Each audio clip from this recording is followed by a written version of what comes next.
Oil, the lifeblood of modern civilization.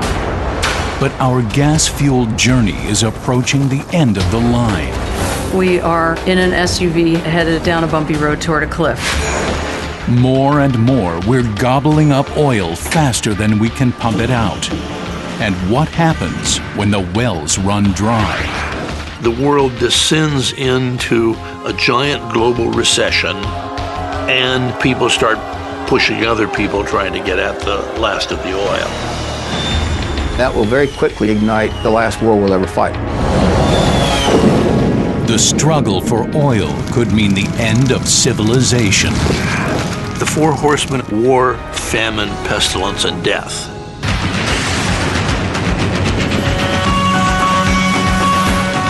Oil apocalypse on Mega Disasters.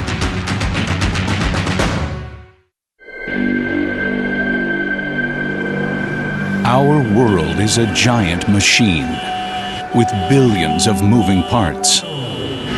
Its primary fuel is oil. Here in the United States, 98% of our 300 million cars and trucks run on gasoline. Nearly 100% of our farm vehicles are diesel-powered. 99% of our railways run on diesel as well. And all of our planes fly on jet fuel. As long as the oil flows, we'll be just fine. But what happens when it stops? Experts tell us that it's not a question of if, but when. We always knew that the oil would run out sooner or later. It's a non-renewable resource. But it was always assumed that it would be several generations from now. We would be in our grandchildren's lifetime or sometime after that. And by that time, we'd figure out something else. But here it is, the beginning of the 21st century, and we're already starting to see the signs of global oil production peak. And where's our plan B? Failing to plan is planning to fail. And I have not seen any plan so far. A report issued in February 2007 by the U.S. Government Accountability Office states that world oil production is expected to peak sometime within the next few decades. But despite this prediction, the federal government hasn't devised a plan to deal with the frightening consequences.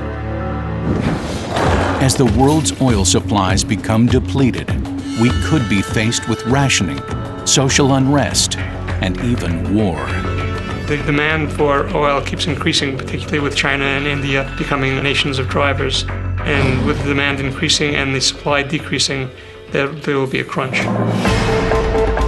The worst case scenario is a global recession, and the recession seems to be going on and on. The argument of do something about it is increasingly brought to governments, and they turn to military action.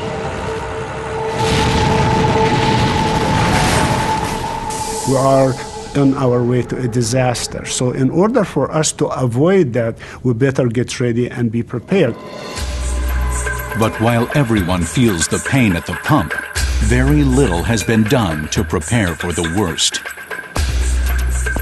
The average citizen doesn't feel any real threat from this because they've always had what they needed. Technology has always come through, and their leaders have always come through in one way or another, and they just believe that the future is going to be like the past. But this time, it may be different. I fear in my heart that it is too late and we cannot overcome this problem. The challenges are staggering. The transition from fossil fuels to alternative renewable energies is only now beginning to be ramped up. Solar and wind could help, but at present, they provide less than 1% of our energy. Besides, they produce electricity, not fuel for transportation. Oil is not only our main transportation fuel, it also provides nearly 50% of all our energy needs. Petrochemicals are also the basic compounds in the majority of our day-to-day products, like plastics, asphalt, tires, polyester, as well as cosmetics and pharmaceuticals. We didn't always rely on oil. Prior to the mid-19th century, the major sources of power were animal, human, wind, water, coal, and wood. When Colonel Edwin Drake drilled the first American oil well in Pennsylvania in 1859, few realized how important this product would become for our society. When we first started using oil back in the 19th century, it was for lubrication and also for lighting. But a few decades after Drake's first well, the automobile made petroleum a vital resource. To feed this hunger for oil, geologists were continually on the hunt for more oil fields. Petroleum fueled the technological expansion of America and the world. It was in planes, trains, and automobiles. Cheap and plentiful, oil was both the goose and the golden egg, stimulating progress that seemed as if it would go on forever.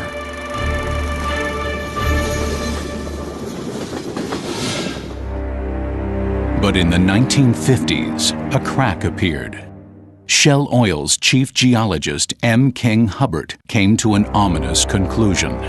In 1956, he made a prediction that the U.S. dominance in oil would come to an end around 1970, when our ability to extract oil from U.S. wells would start to decline. It was not very well received at the time because people thought that the supply of oil would go on increasing exponentially forever. That's because during the 1950s, the U.S. had thousands of productive oil wells, pumping 10 million barrels a day. But since we used only 7 million, we were able to export our surplus. At the time, the world was consuming 20 million barrels of oil a day, and the U.S. was providing half of the world's oil. But Hubbert's prediction proved correct. After 1970, U.S. production peaked and began to slip. Since 1970, the U.S. has been producing, on average, less oil every year. Today, the U.S. produces only 8.3 million barrels of oil each day, yet consumes more than 20 million barrels. And so that's why we have to import something like 2/3 of the oil that we use now. Every day, America buys around 12 million barrels of foreign oil. We are taking a huge amount of our wealth and transferring it to oil-producing countries, some of which are not our best friends. Not only are the U.S. and many European and Asian nations relying on foreign oil, much of that oil is getting harder to obtain. We haven't run out of oil. What we've run out of is readily accessible, high-quality, low-cost oil. There will be oil around for another 100, 150 years. Ever more difficult to get, ever more costly. There was a second part to Hubbert's prediction. He calculated that world oil production would peak during the early part of the 21st century and slide into permanent decline. Some experts today believe his peak oil theory has already been confirmed. It's much like the story of the boy who cried wolf. And people learn not to pay attention, but at the end of the story, the wolf really does show up. And at the end of the story, the wolf really will show up in the fact that oil will run out. Despite this, for decades we've been increasing our dependence on oil. Part of us understands that oil can't be forever. And yet we're kind of addicted to this infrastructure, this culture that we're in. People have left the cities and they've left rural areas. There's been huge economic growth in the suburbs and the exurbs. And driving a car is not discretionary. This is how you get to work, do your shopping, go to school. The car is really part of how people live. And they like to do that particularly in big SUVs, which are fast and comfortable and people think are safe. And now, as China, India, and other developing nations are rapidly industrializing, they're creating an energy-hungry consumer class. As oil production inevitably begins to max out, there will be less to go around, with dire consequences. I just can't imagine societies willingly accepting a enormously decreased quality of life when they have a huge military that could get the oil. Many experts worry that with transportation, industry, agriculture, and communications grinding to a halt, the result could be a desperate scramble for the basic necessities of life. Region against region, nation against nation.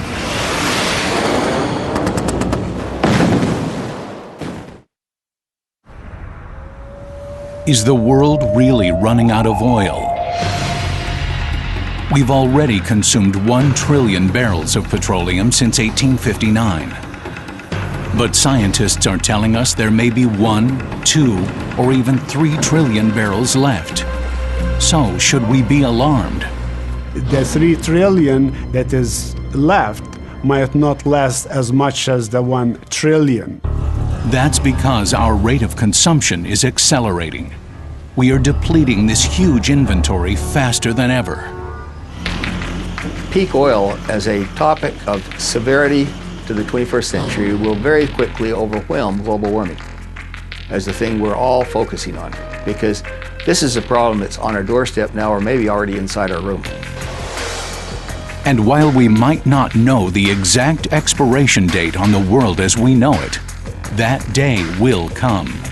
So the quest for new oil is a matter of survival.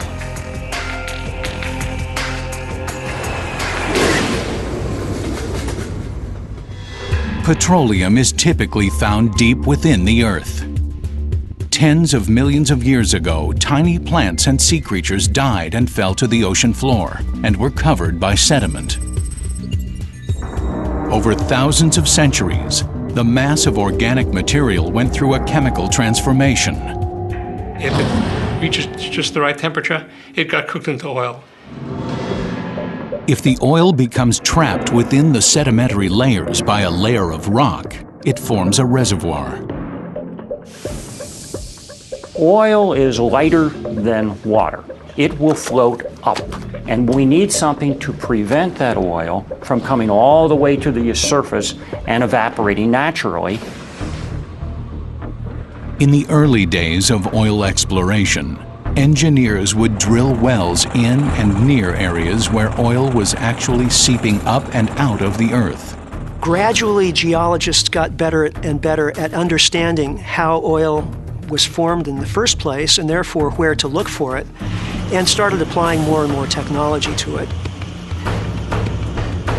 Since the 1930s, geophysicists looking for likely reservoirs of oil have utilized seismic imaging to study the ground below the surface.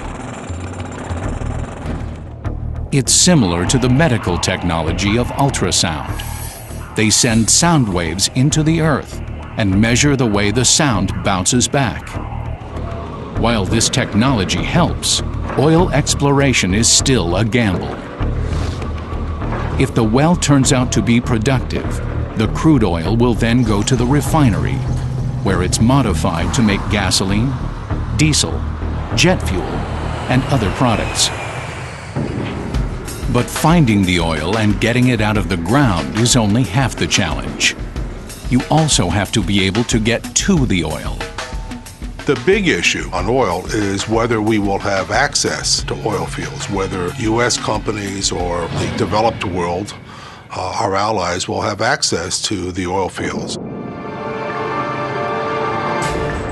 Saudi Arabia cranks out more than 10 million barrels of oil daily. And since it consumes only a fraction of what it produces, it is the world's leading oil supplier. Saudi Arabia is by far the most influential. It is irreplaceable. This is like the central bank. You shut it down, you shut the whole global energy system down. Some experts, including Houston investment banker Matthew Simmons, believe that Saudi Arabia has already reached peak oil production and that its current rate of export cannot be maintained. Based on his research and laid out in his book, Twilight in the Desert, he claims Saudi Arabia has inflated its oil reserves from 160 to 260 billion barrels. They have vast amounts of oil, but it's a little bit like when you're using toothpaste, and about halfway through the tube, it starts to get harder and harder to get the remaining amount out, and you finally throw the toothpaste tube away with an awful lot of toothpaste still left in the tube. It's just not worth getting out. That's where we are today with our high-quality oil. Conventional wells typically can only extract about 1/3 of the oil that's in a specific field. So even though there may still be plenty of oil left, most of it goes unused. While new technologies are helping maximize the amount of oil that can be extracted, they often only speed up the depletion process. Eventually, oil shortages are inevitable. In 1973, we got a highly unpleasant first taste of what we could face when an artificial oil shortage was created by OPEC, the Organization of Petroleum Exporting Countries. The oil embargo led to huge increases in the price of gasoline, gas rationing, and long lines. This in turn caused inflation, unemployment, and a recession that took years to resolve. American consumers responded by rejecting gas guzzlers and briefly becoming infatuated with smaller, more fuel-efficient cars. But other countries took a more proactive approach. Brazil developed a massive industry to turn sugarcane into ethanol. Today, most of Brazil's 3 million cars run on either ethanol or gasohol, a combination fuel product. What Brazil did was exactly what other countries ought to have done, and that is to look for sources of energy which you controlled, which was in your country. But after oil prices stabilized in the 1980s and 90s, American consumers lost their interest in fuel efficiency. With the return of cheap oil came a turn toward gas-thirsty SUVs and high-powered cars. In recent years, however, the price of oil has shot back up again, and the oil-rich Middle East is more unstable than ever. Americans all want to have energy independence, although they don't understand what that means. They want to reduce the dependence on the Middle East. They'd like greater efficiency, but they don't want pain. Now, many experts are wondering if this is the right time to expand the use of ethanol in America. For years, the U.S. has included ethanol in most of its gasoline to avoid engine knock. It comprises about 10% of most U.S. gasoline.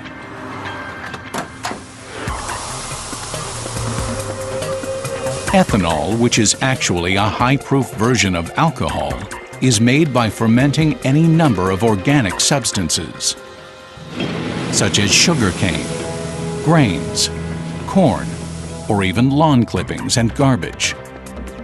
In the U.S., most of it comes from corn.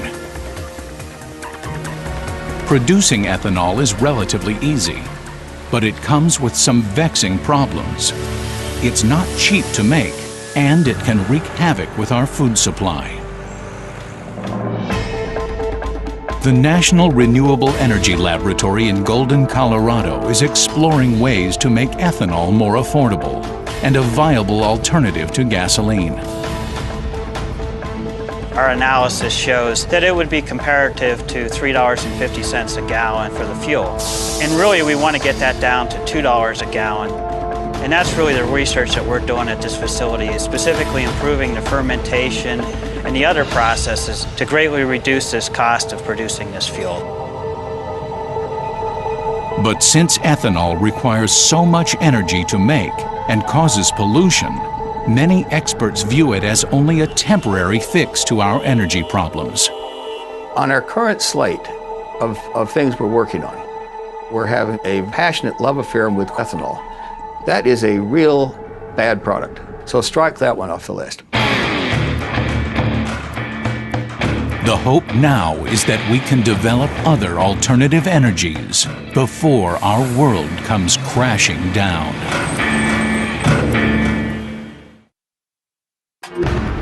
Oil won't last forever, and the days of the gasoline-powered automobile may be numbered. If we want to avoid a catastrophic social breakdown, many experts believe we must focus our efforts on reinventing the car. There's a variety of options that we have, and the difficult challenge for us is it will take time to make the transition. One possible solution, hydrogen fuel cell technology, has been around for decades. It's been used to power our spacecraft, including the space shuttle. It would seem to be an ideal alternative. Powerful, renewable, clean energy. No harmful emissions. Many of the car companies are investing in hydrogen fuel cells and saying that we'll have commercial hydrogen cars in the next decade or two. At the National Renewable Energy Lab in Colorado, scientists are helping to develop this new technology. This demonstration model shows how it works. It starts with sunlight coming in, producing electricity through a photovoltaic solar cell. That then uses electricity in an electrolyzer, which splits water, which is H2O, into hydrogen and oxygen. It then separates the hydrogen and oxygen and feeds them back into a fuel cell, producing electricity, water, and heat. And that then can provide the power for a car. So simple, so elegant. There are just a few hitches. For one thing, the price. Demonstration models of fuel cell cars currently cost up to $1 million. And there are other problems. Unlike oil or ethanol, hydrogen in itself is not an energy source. It takes energy to create it. You have to make the hydrogen from something else. Most commercially made hydrogen now is from natural gas. It's possible to make hydrogen from water, but that requires a lot of electricity. So, if practical fuel cells are decades away, what's the short-term solution? A growing number of energy experts believe hybrid technology can help bridge the gap. Honda introduced the first mass-produced car of this type, the Insight, to the U.S. market in 1999. These cars are amazingly efficient. They use an electric motor and a gasoline engine, which coordinate to power the vehicle. Hybrids use much less gas than conventional cars because electric motors are far more efficient than even the best internal combustion engines. And hybrids are getting more popular. Hybrid sales are up, but the fact of the matter is it takes about 14 years to turn over the capital stock of the automobile fleet. So we're just beginning on that. There's still a lot of SUVs out there and people want to keep driving. Nonetheless, with gas prices going up, SUV sales are down, and hybrid technology continues to evolve. The next phase is a plug-in hybrid. Charged up overnight, it could take the average commuter on a 40-mile round trip, using only the vehicle's electric motor without reverting to gasoline power. A special feature of a plug-in hybrid is that you have more battery capacity and you're able to go 10, 20, 30, 40 miles depending on the battery size and capacity. The challenge now is to develop batteries that pack a bigger bang of energy and last longer. Meanwhile, fully electric cars, previously introduced by General Motors 10 years ago, are making a comeback. The Detroit automaker promises to roll out a production model of its concept car, the Volt, within a few years. While this may sound like good news on the surface, a closer look reveals that any kind of electric car will be accompanied by a whole new set of challenges. Where do we get all the extra electricity? And the most likely source, of course, is coal, because that's where we're getting most of our electricity now. If we have an electric power plant that's based on coal, it generates a great amount of carbon dioxide and unfortunately mercury as well, which is currently put into the atmosphere. This causes climate change. But the development of new technology may provide a solution. There are several ways we can deal with that carbon dioxide. In a big plant, it is not terribly difficult to capture the carbon dioxide. It's expensive, but not difficult. Instead of allowing the carbon dioxide to be released up into the atmosphere, it can be piped down deep into the earth for permanent storage. Experts hope this will allow us to burn coal cleanly. Clean coal technology would be one of the pillars, if you will, of any long-term national energy policy. Even nuclear energy, with its potential for dangerous reactor failures and radioactive waste that lasts thousands of years, is being reconsidered for expansion. Currently supplying 1/5 of U.S. power, it has a key advantage. Nuclear is one of the few options that we have that offers a means of producing electric power without emissions of carbon dioxide and other greenhouse gases. By far the most widespread and cleanest energy resources available are solar and wind. Scientists are working to achieve the next breakthrough in these alternative energy technologies. The purpose of this lab is to try to blend and meld together multiple ways of making different types of solar cells in order to make them more efficient and reduce the cost. But it will take decades before solar and wind power will be widespread enough to replace coal and provide the power for electric cars. The truth is, we are never going to be able to just unplug one thing and plug in another thing, and that is a great myth that Americans continue to have. We need now to have a very aggressive conservation program to buy some time and free up some energy. What are the best risks for the future? Conservation is almost always cheaper and faster to apply than research into energy sources or ramping up alternative energy production. But energy conservation would require a drastic change in a lifestyle dependent upon oil and other fossil fuels. We live like the gods. The energy we use just permits us an incredible quality of life. And of course, the big challenge is, what can we do to preserve the quality of life that we have now? Ironically, the high price of gasoline may actually be helping to motivate conservation and innovation. If you have the higher price, you will have the incentive, if you will, for companies and governments and individuals to invest in energy resources.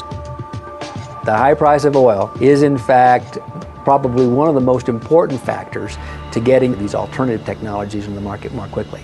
What is the best solution? There is no one best solution. It's really an array of solutions, a combination.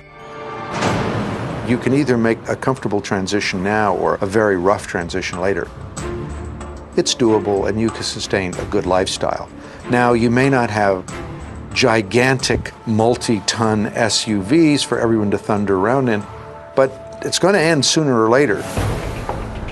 But for the time being, the gasoline-fueled automobile is the beast with an unlimited appetite. To continue to feed it, the oil companies will have to do everything they can to find new sources of supply. If they can achieve this, they'll help buy us more time to develop alternative energies before it's too late.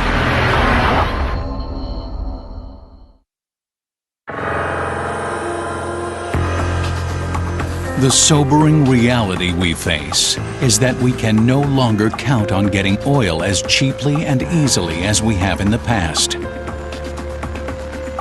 Every day that we debate peak oil, we actually pull ourselves one more day closer to the abyss. If we wait until we're absolutely certain that oil has peaked, we've missed the boat. We've run out the clock. So geologists and engineers are doing everything they can to extract every last drop of oil. The technologies have evolved dramatically in the last few decades. And of course, that allows us to go to areas that earlier would have been unthinkable. But the challenge is huge. We are seeing discoveries now at very deep formation. We're talking about 40,000 feet. That is in 10,000 feet or deeper water depth. You're getting to the kind of tolerances and the kind of investment that you need for the space program. This is very, very sophisticated stuff. 200 miles off the coast of Louisiana, way out in the Gulf of Mexico, a team of engineers and geologists is working on perhaps the most technologically daring petroleum project ever attempted. Devon Energy, a fossil fuel exploration and development company, is using an advanced scientific technique for deep water drilling. The goal is to get to oil that's 5 miles below the ocean floor. Finding and producing reserves in the United States is key for us. We want to become less and less dependent on foreign oil and gas. Hence, we still have many deep water and unexplored horizons within our own U.S. boundaries. The deep water Gulf of Mexico being one of the most exciting ones. Each exploratory well costs $100 million. The process is enormously difficult, costly, and risky. But the stakes have never been higher. It could take 6 years to develop this area, at a staggering expense of about $6 billion. But the company's engineers and seismologists are hoping there could be oil reserves containing as much as 15 billion barrels. Another area of great interest is oil sand, also known as tar sand, a mixture of sand or clay water and very heavy crude oil.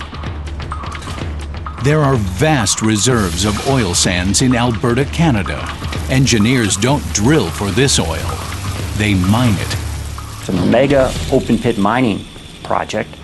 Mine the sands, cook them, extract the oil, put the sand back in place as best you can. Partly due to the mining of oil sands, Canada has ramped up production in recent years. It's now become the U.S.'s #1 supplier of imported oil, outranking even Saudi Arabia. But there are drawbacks to this source of oil as well. It is not easy, it is messy, it is costly, and it's environmentally challenging. So there is no free lunch. Another major supplier, Venezuela, has huge deposits of heavy oil. It exports around 2.2 million barrels daily, even though much of it is considered to be inferior to Middle Eastern oil. The quality of oil makes it less attractive in terms of suitability for refining and other application, but Venezuela heavy oil reserve could be running in the hundreds of billions of barrels. The type of heavy oil found there needs more refining than the light crude that comes from the Middle East. But the growing demand has made Venezuelan oil economically attractive. As geologists search everywhere for more petroleum, their attention has focused on the potential of oil shale. First discovered in the early part of the 20th century, oil shale is not liquid. The oil must be withdrawn from solid rock. Oil shale is unborn oil. It's organic inclusions in rocks that sank not deep enough in the earth to be cooked into oil. And so it's not oil. There are vast deposits of oil shale in Colorado. That area holds more oil in the form of oil shale than the total oil reserves of Saudi Arabia. Unlike regular petroleum, oil shale is actually refined in place. One method being tested is a process in which heated carbon dioxide is injected down into the shale formation. And when it turns to liquid oil, it is then pumped out. But again, there are problems. It's environmentally very damaging and extremely expensive, and it may take more energy to produce the oil than the oil will produce. So whether oil shale will ever be an important resource remains to be seen. Another possible source of oil is coal. During World War II, the Nazis, desperate to fuel their war machine, developed this technology. The Germans flew their Air Force during World War II on aviation gasoline made from soft brown coal. So the technology is not a mystery. And we have vast supplies of coal. We are the Saudi Arabia of coal in the world. We have massive reserves, and the technology is available to take that coal and make it into high-quality diesel fuel and gasoline. But converting coal to oil is another short-term solution, as it is expensive, polluting, and doesn't get us away from fossil fuels. So switching over to any one of these possible energy sources comes with high costs and unknown consequences. But tough times may call for tough measures. It's already too late to have a truly soft landing. In other words, we can't start now to make these changes and hope to have a transition from our current society to a truly sustainable society without any cost, without any pain. But if we forego that pain, experts fear that the price of inaction could be an all-out war over oil.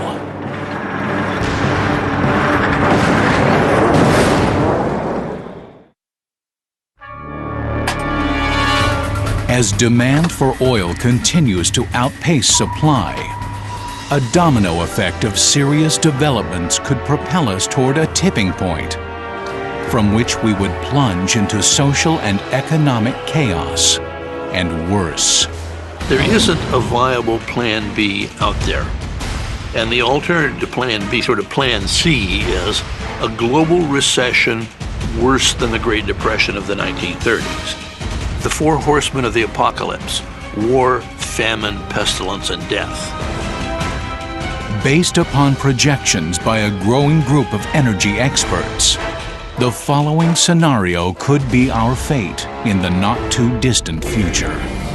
By 2012, an energy-hungry middle class of automobile owners has continued to explode in China, India, and other developing countries. The world's demand for oil has jumped from 84 million barrels a day to 100 million. Producers and refiners cannot keep up. This creates a ripple effect. Nations begin jockeying for position as oil becomes ever more scarce. With oil supplies as tight as they are, a sudden man-made or natural disaster could trigger the unthinkable. My biggest fear, and should be the world's biggest fear, is something similar to September 11 would take place in Saudi Arabia. The Saudi facility at Ras Tanura is the largest terminal in the Persian Gulf. It receives and transports 10 million barrels of oil a day. If Ras Tanura or another major terminal were to be hit by terrorists, the results could be catastrophic. Even under normal conditions, these kinds of facilities are extremely dangerous, as oil is highly flammable and explosive. So once a facility is struck, a disastrous series of events could quickly cause a shutdown. If this happens, millions of barrels of oil a day could not be processed and shipped out, and the world economy could quickly slip into a recession. My biggest concern long-term is a real outstripping of supply and a complete failure or breakdown in the system of energy security. We got a precursor in the United States in the summer of 1979 when we had our second long gas lines. There were shootings, there were fistfights, and cars would be smashed. the crisis deepens, the price of oil rises sharply to $150 a barrel. A gallon at the pump reaches a shocking $8. The SUV owner has to cough up nearly $200 to fill up. Tens of millions of people in the suburbs with no available mass transportation can't get to work. As oil prices rise, farms can no longer produce food cheaply. Trucking costs tied to the price of fuel rise dramatically. That'll raise the price of food. So if you have a combination of rapidly increasing energy costs and food costs, that means a general economic recession is almost a guarantee. That first winter, there are shortages and price spikes in home heating oil. To cope, many return to using wood for fuel. The skies turn an ever-present gray. People who lack fuel altogether will not survive.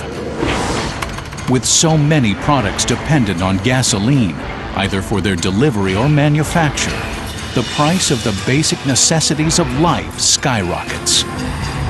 Hunger, disease, and crime become rampant. The price of transportation fuel shoots up, beyond the reach of most consumers and manufacturers. Businesses, even Fortune 500 companies, begin to fail. The economic slide worsens. We're now in a full-blown depression. We'd have an increasing problem with unemployment. People would be losing their homes because they couldn't make the payments. Banks would be failing. The stock market crashes. Breadlines return. Millions of people become homeless. Inflation rises so high, money becomes practically worthless. The government would have to deal with people not having anywhere to go, not having jobs, and they'd have riots and unrest in the street. As the economy crumbles, the black market takes over. Gangs rise up to protect the traders. Society teeters on the edge of collapse. As people lose their connection with a larger functional social matrix, they'll try to survive any way they can. Motorcycles rule the day, tricked out to run on ethanol made on rooftops and in backyards. It's a Mad Max world in which people cobble together their own Plan B strategies for survival. In order to save their desperate nations, governments consider armed intervention. The United States and China have both announced that they will not be denied access to world oil supplies because oil is vital to their economies. And a lot of wars have been fought over less than that. If outside nations invade the Middle East to get to the fields, they may be faced with nuclear weapons the oil-producing nations have procured to defend the last of their oil.